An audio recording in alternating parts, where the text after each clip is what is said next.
Hey Decluttering Club, today I want to talk about why traditional decluttering methods do not work. They do not work. I'm going on a limb here. I'm going to say some things that may offend some people, but that's okay because I think this needs to be said. Maybe you need to hear this, and so we're going to get real today with today's topic. Okay, so this is our regular Thursday, we call it Ask Me Anything video. I will take your questions at the end of this, and today I want to really talk about why those methods do not work. And you may have some ideas about why they don't work, but I have some very specific things I want to share with you. And so that is our topic today. And I see we have a bunch of you on. Hello to everyone who's on. Thank you so much for being here. I love you all. You are amazing. You all are doing such fabulous work. And so thank you so much for being here. And let me see if I can grab my comments. Comment mode default. Why are they not showing up? Where's my comments? Okay. Hopefully sound is good and you can hear me and you can see me and all the things. How are you guys?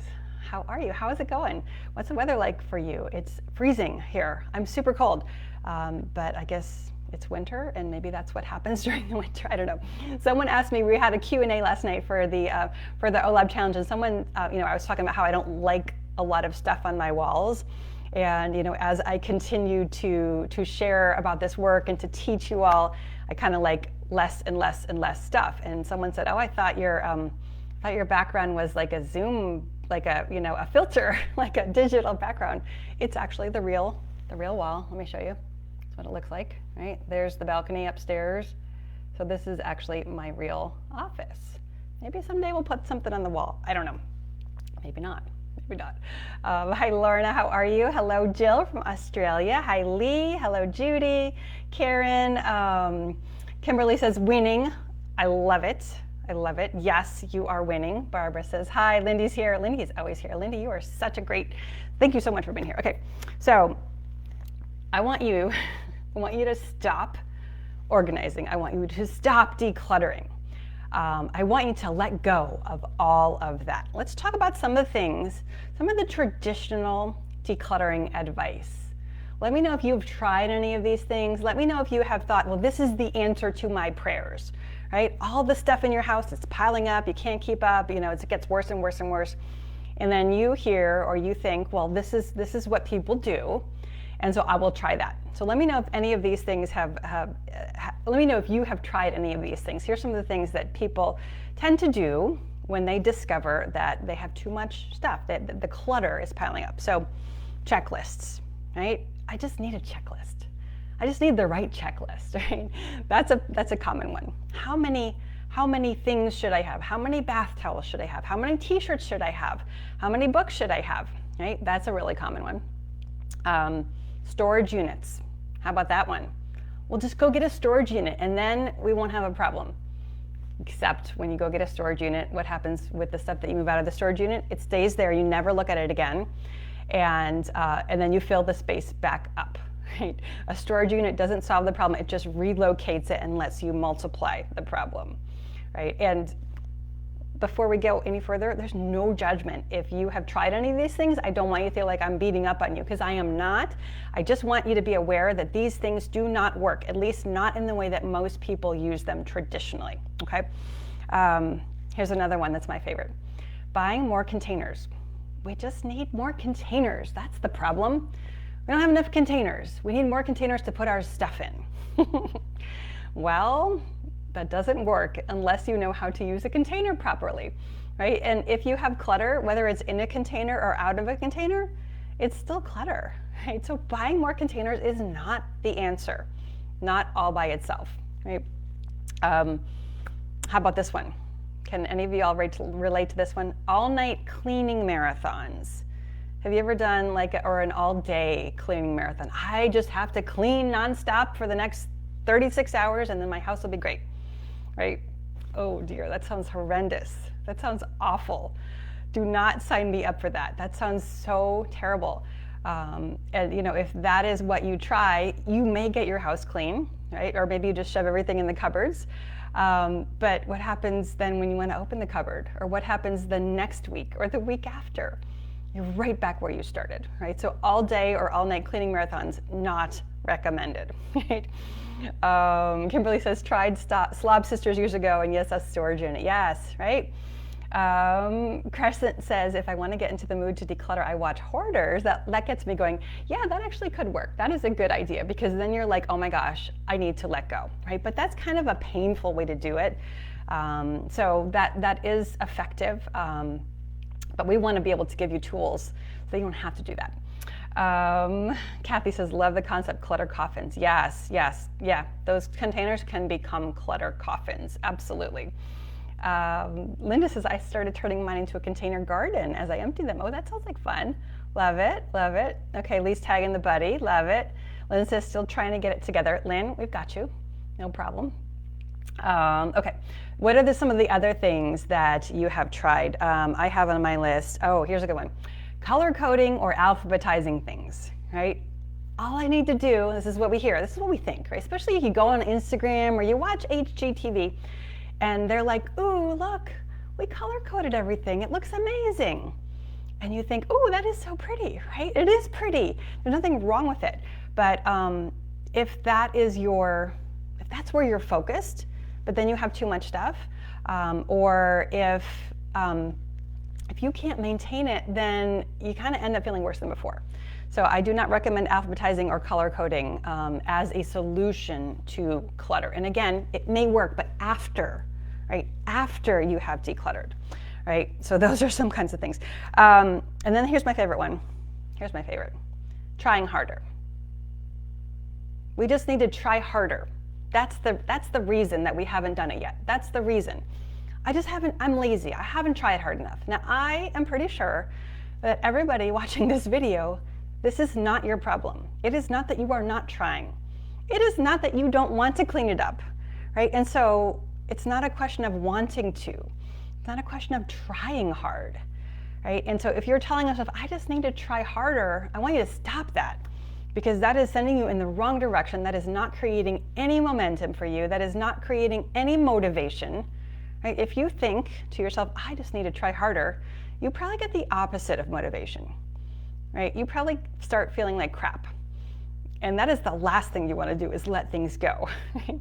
And get busy and clean and put things for a donation, right? So do not tell yourself, I need to try harder. That is not a recipe for success, okay? So all of those things, those are the things that we hear, right? Those are the things that we are told. And the other thing that we're told is, ooh, great deal, check it out, buy 2, get 3 free, this is a good thing, right? It's so easy to shop. It is so easy to consume. And oh, by the way, you're supposed to get all those good deals. And you're supposed to, complete the set of whatever it is. But also, don't ever let anything go, because you're a terrible person if you let things go, right? Because it's wrong, because it's wasteful to let something go, right? So those are the messages that we are receiving, from the time we are this big. This is what we are being told from all directions. It's from our friends and family, who love us and mean well. I'm not saying they don't love you, but this is what we hear. This is what we hear on commercials. This is what we hear from society. This is what you hear from your friends. It's from your aunts and uncles. Oh, back in the day, we never got rid of anything. Why are you doing that? They are telling you. So it is coming at you from all angles and from all directions that you need to keep everything. Why would you possibly let something go that is useful and that you could use, and all of that, right? So it all adds up to a really big problem, right? A really big mess. And so of course you're having a problem with clutter because of all of these messages that you are receiving, right? It is embedded in our culture. It is so easy to shop. It is so easy to let things pile up. And we are this like a bill of goods, keep it all, organize it, get organized, and then it's going to look all beautiful and pretty. No, it's not. It won't if you have too much stuff. Okay, so those things do not work. And I'm really going on a limb here because it's, it's so fun to look at the beautiful pictures on Instagram or Pinterest or, your neighbor. Maybe your neighbor has everything just so, right? And so it is not popular to say, throw out the checklist or don't use it. It's not going to work. But this is where I'm coming from because I know that the people in our community, it doesn't work for them, right? And so I really want you to be careful about what kinds of strategies you are trying. And if you've been trying these things in the past and they're not working, you don't need to keep trying harder, right? If something doesn't work, we don't try it again. We don't try harder to alphabetize or to containerize. That's not the answer. If it's not working, you've tried it a few times. The answer is not to keep trying the things that are not working. The answer is to do something different, right? And maybe you should do the opposite. Who was it? I just read this famous quote. I can't remember who said it. Maybe some of you all know. It was like, if you don't know what to do in a situation, let's say you're in a new job, right? And you're brand new, it's your very first job, and you're not quite sure what to do. Oh, I know. It was like somebody was giving advice to a nephew, and he was starting work at a car dealership. And so this man said to the nephew, okay, when you start work, what you need to do is you need to look around at all the other guys at the car dealership, and whatever they are doing, right, the sales guys, whatever they are doing, do not do that under any circumstances. You need to do the opposite of what all those guys are doing because they're not making any money. They're not selling any cars. And they're kind of lucky if they do sell cars. And so, the typical guy at the car dealer is not a great salesman. And so you need to notice what they're doing. And then you just do the opposite. And that'll work out pretty well. And I think that's what we need to do in this situation. We need to look around what the world is doing. What is the world telling us to do? What is the world doing? And we need to do the opposite. Okay, so if the world is telling you checklists and perfectionism is the answer, then we need to stop doing that in a really big way, right? Because it's not working. Maybe it works for some people, or maybe it doesn't, and we just kind of think it does. But it certainly isn't working for the people in our community. So I want you to stop doing all of that. Just let it go. Say, okay, not right now, not for me. Maybe for someone else, but not for me. Okay, so. What do y'all think about that? I have more answers here, but let me check in with the comments here. Let's see. I always wonder where they hide the clutter in magazine shoots. Yes, and reality TV shows. They have a whole crew, right? It's not like a real house. Right? They have a whole crew of elves. They have 50 people they just send on the house, and they move everything out of the way. I've heard that even in photo shoots, like magazine photo shoots, they actually take the cords off of lights and lamps. Because a cord is not very pleasant to look at. So they actually remove the cords from lamps and floor lamps and stuff like that. Like, how is that for going, something that doesn't work? Like this, no real person would actually cut off the cord on a lamp so you don't have to look at it. Yes, do not tell yourself to try harder, Phyllis. Absolutely. Okay, Marge has been trying to do little chunks at a time. Yes, right? Absolutely. Right, so the world tells you you need to spend all weekend, or how's this? Have you ever heard this? You'll see those ads on Facebook and it's like, declutter your home in the weekend. It'll be amazing. The angels will sing. Your children will magically fold all their laundry and put it in their color-coded drawers. Like, I don't think so. Not so much, right? If it sounds too good to be true, it probably is, right? So those things don't work. Okay, so we don't want to just try those things and make them a little different. We want to try different things. We need something completely different. And that's what we do here at the Decluttering Club, right? And if you've been here for a little while, you know that we talk about all of those kind of things. So like Marge just said, we talk about doing things in 10 minutes at a time. Now, if you suggest this to somebody who is trying traditional decluttering methods, they will tell you that is ridiculous. You're never going to do anything in 10 minutes. Like, that doesn't work, and that's not how we do things, and you're crazy. We know it does work. Of course it works, right? But this is like an insider thing because this is not popular, and it's not, nobody wants to hear do it in 10 minutes. They think that just can't be. So that's like a little bit of a rebellious method to use. Try 10 minutes at a time. People will be like, really? Huh? What are you talking about? 10 minutes at a time. Absolutely, it does work. We talk about things like Bminus Work, right?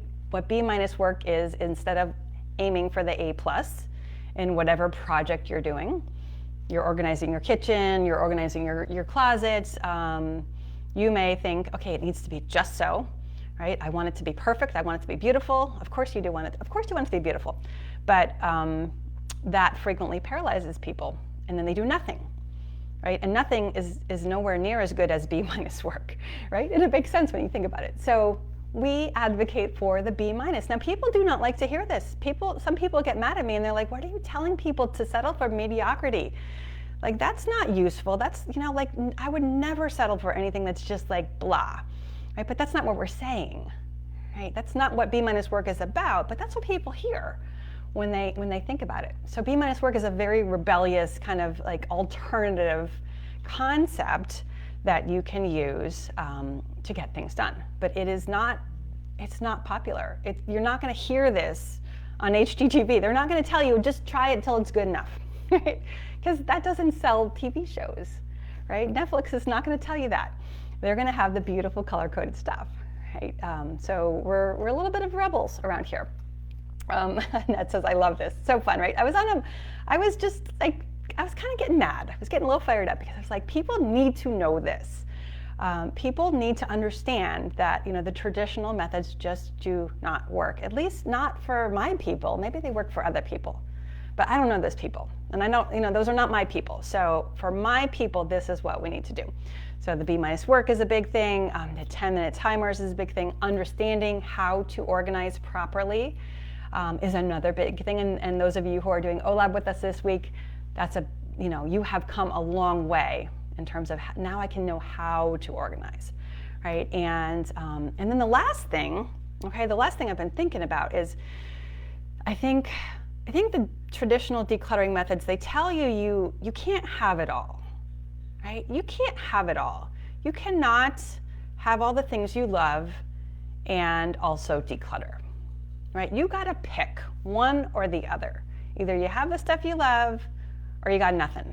Right? I'm exaggerating, but you know what I mean. And I think that is not true. I really do. I do not think that you have to give up the things you love. Right? And I will never tell you that you cannot keep something. Right? We had someone on a call yesterday, and she said, I have family photos, and I love the family photos, but there's like a lot of them, and I don't know if they were on the walls, or maybe they're, on coffee tables and things like that. And I said, listen, do not get rid of the family photos if you don't want to. Keep all of the family photos. If you think, I gotta get rid of the stuff I love, of course you're not gonna wanna do this, right? You are not gonna wanna get rid of things if you think that they're gonna be like ripped out of your hands. Like, then your instinct is going to be to just hold on tighter, right? And then you're never going to get rid of anything, right? And so I really want you to understand that you do not have to get rid of anything that you love. You get to keep it all. Now you can decide, right? And so what most people discover when they do start decluttering with us is there are things that they love, and then there's also things that they don't love, but they haven't noticed which is which, and they haven't made a distinction in a really long time because they just never took a look. So that's the difference, right? That's the difference. We take a look, we tell you how to be able to take a look without, having to shut down in anxiety or frustration or overwhelm, because that's not useful, right? If you just shut down, then you can't do the work. So you need to be able to take a look at what you have and then make decisions. And so that's what we do, and that's where we come in. But I really think, maybe I'm going on a limb here, I think you can have it all. You just have to decide what that is, right? And so I hope that's really good news for you. I think it's really good news, super fun. We had someone else who posted in the Organize Like a Boss group, and she said she had done our program. She's been with us for a couple years. She said, I had 70 sewing machines, right? So she and her husband, they collected sewing machines, like some really old ones, the mechanical ones, not the electric ones. They had 70 sewing machines, and it was impossible to sew. right? There was no sewing going on because there were all these, parts and machines and things like that. She said that she has been working, and now they're down to, I think, 30. They're down to 30 sewing machines, and they've been giving them away. They've been repairing them, and their life is totally different now. And they can sew, or I'm not sure if she sews or he does or both of them, but they have it all, right? They have their cake, and they're going to eat it too, because they have done it this way. And they haven't let go of things that they love, but they also determined what they do love and what they want to let go of. And they've been blessing others with sewing machines, and they had all this free space in their home so they could enjoy their home, they could enjoy their hobby, and it was a totally different ball game from a couple years ago, right? So you can have it all. You just got to do it my way. Okay, that's the short end of the story. All right, do you have questions that I can answer here for you now that I have kind of gotten that all out, gotten it off of my chest? I think we really need to have the discussion. Okay, so Leah, let's get through some questions, and we'll see. Let's see. Crescent says, do you talk about purchasing items? Sometimes we bring home items we don't need. Oh, of course. Absolutely. Of course you're bringing home stuff that you don't need. We call that over shopping, right? So shopping will actually generate a dopamine hit. Dopamine is a chemical in your brain that makes you feel good, right? It's the same chemical that you get when you eat a little chocolate, or when I don't know, when your lottery ticket comes up and you won $20, you're like, ooh, fun, right? It's a little boost, right? So the same thing happens when you shop.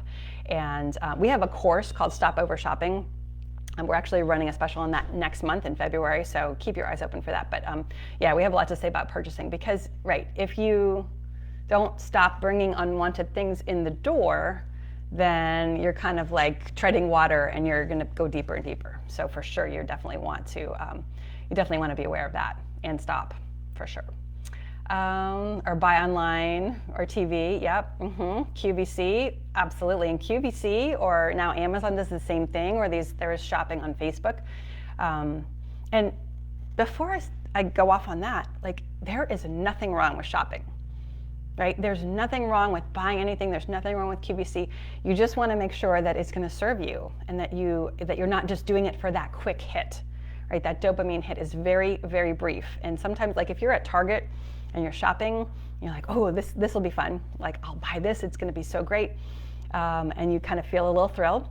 It actually, like, that thrill actually wears off even before you check out.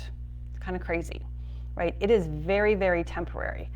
It is not a lasting sense of fulfillment. So you just want to be aware of it, because it wears off. But we need to shop. We need to buy things.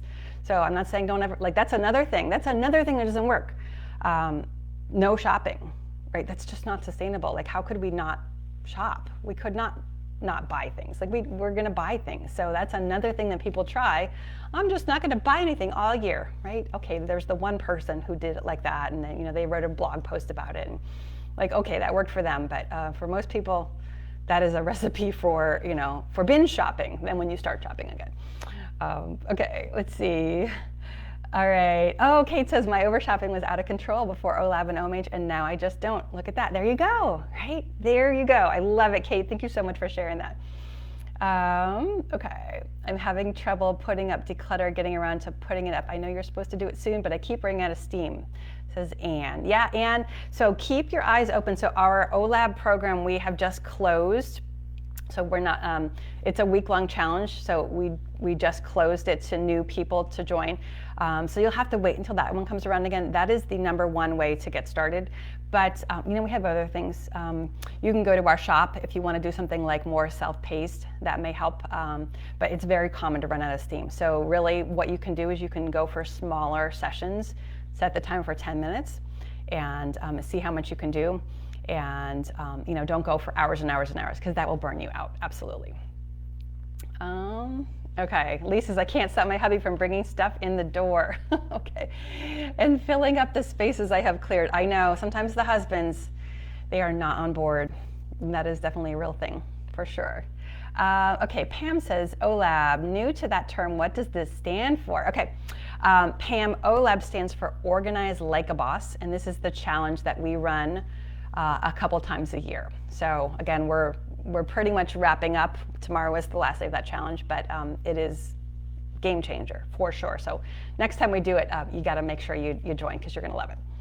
All right, let me take one or two more questions, and then we will be all set. Let's see, constraint really works. Yes, it does, doesn't it, Doreen? Okay. The sentimental things, yes, like grandchildren's drawings or a lock of my son's hair. Yeah, those things are absolutely sentimental, for sure, and creative. Okay, so Pam says creative folks and visual people need the inspirational items around them. Yep, and that's why I say you do not have to like let it all go. In fact, that would be a disaster. That would be a tragedy, right? It really would. That would be a tragedy if you felt like you had to let go of those things, because that's what lights you up. And that's, that is probably part of your purpose in life, is to enjoy those creative pursuits. So for sure, do not let go of those. All right, that's what I have for y'all today. So fun. Let me know what kinds of things have you tried that didn't work. Let me know in the comments. I'd like to find out. All right, take care, everyone. I will see you soon.